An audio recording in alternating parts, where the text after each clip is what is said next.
It's midday.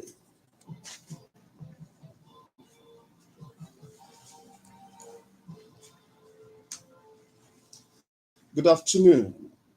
Here is the midday news on OGBC. I am Debo. First, the major items. President Tinubu orders the arrest of killers of military personnel in Delta State. The National Population Commission is being challenged on accurate census. North Korea has fired short-range missiles towards South Korean waters. President remarked in a condolence letter to the military high command by his special advisor on media and publicity, Chief Ajuri Ngilale, on Sunday. He said the killing was a further demonstration of the dangers servicemen and women face in the line of President Tinubu said his government will not relent until peace and tranquility are achieved in every part of the country. He informed that the defense headquarters have been granted full authority to justice anyone found to have been responsible for the cowardly act. The federal government formations nationwide scheme during the kickoff of the military have been exercised with the cases with the Ikeja cantonment camp first phase. Chief Adeyibka explained that it will soon end the era of estimated billings in the power sector, saying the money released was part of the 40 billion naira for the current mass military. He added that the ongoing military is part of President Bola Tinubu's renewed hope agenda to ensure regular commission has no definite figure stake with estimate does not everywhere for the country, saying it's right to continue to guess about the country's population. It was time the narrative is changed for good.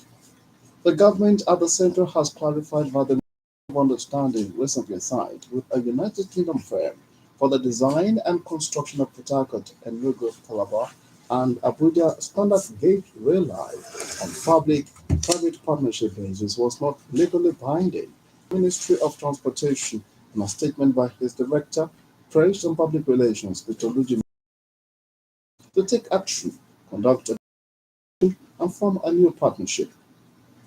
He added that the document provides only a platform for further engagement, discussion, security, and the provision of required guarantees by the parties to reach an agreement if the parties were satisfied. You're listening to the midday news on OGBC 90.5 FM. Secretary of State Anthony Blinken prepared to appeared to have already followed. The launches come days after the US South Korea wrapped up its 11th day of so-called Freedom Shield joint military drills. North Korea has long condemned joint US South Korea military drills, calling them rehearsals for an invasion. Elsewhere, Israeli forces have launched an overnight raid on Al-Shifa Mosque in Gaza, with report of tanks and heavy gunfire at the facility. An Israeli Defense Force spokesperson said the IDF was carrying out a high-precision operation in limited areas of the hospital. The IDF said senior Hamas terrorists have regrouped inside the hospital and are using it to launch attacks. The IDF chief spokesperson, Rear Admiral Daniel Hagari, made it known that the Israeli military was responding to concrete intelligence, which demanded immediate action. He said the hospital would continue functioning during the raid and told patients and staff they did not have to evacuate. Russian President Vladimir Putin has cemented his grip on power in a landslide election victory that has been widely criticized as lacking democratic legitimacy. In a post-election news conference, Mr. Putin cast the outcome as a vindication of his decision to defy the West and invade Ukraine.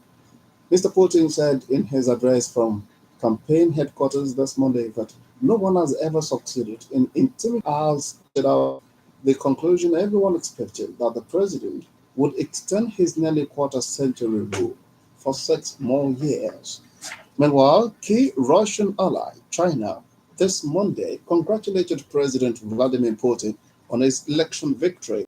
China's foreign spokesperson Lian Jian, when asked about the poll at a regular news conference, said he was confident that under the strategic guidance of President Xi Jinping and Mr. Putin, China-Russia relations will continue to move forward. The Russian president this Monday heaped praise on Beijing, saying It was sure that in the coming years, the two countries would strengthen and achieve more common successes for the benefit of the Chinese and the Russian people. On sport, former Arsenal defender Martin Keown has heaped praises on Chelsea's Noni Madueke for his impressive display during the Blues' victory over Leicester City in the FA Cup quarter-finals on Sunday.